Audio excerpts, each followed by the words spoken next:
আপা তো মাঝে মাঝে খবর পাঠায় উনি আসতেছে। আমরাও সম্মেলন থেকে আপাকে দাওয়াত দিচ্ছি।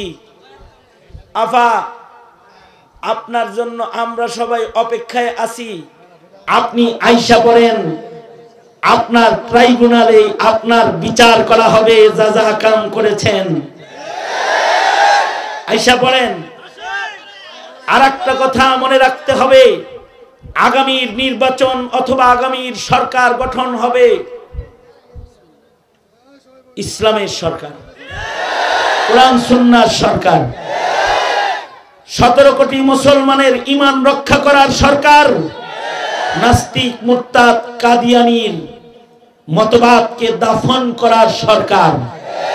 জোরে আওয়াজ করে জোরে বলেন ঠিক না ঠিক, জোরে আওয়াজ করে বলেন। সুতরাং তৈয়ার থাকবেন তো ইনশাআল্লাহ?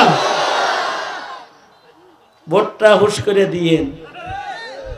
যার এজেন্ডা হবে কাদিয়ানীকে কাফের ঘোষণা করা, যার নির্বাচনী ইশতেহার হবে শিক্ষা সিলেবাসের সংস্কার করা, যার নির্বাচনী ইশতেহার হবে মুসলমানের মাটিতে উলামায়ে দ্বীন,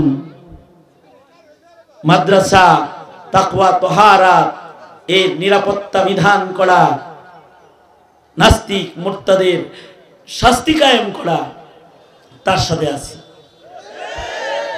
এক কথায় দুনাত তোলেন, এমনি এমনি করেন। যেই তবলিগে আলেম ওলামা নাই, হয় নাই, জোরে আওয়াজ করে বলবেন সেই তবলিগে আমরা নাই। যেই তবলিগে আলেম ওলামা নাই, যেই খানকায় আলেম ওলামা নাই,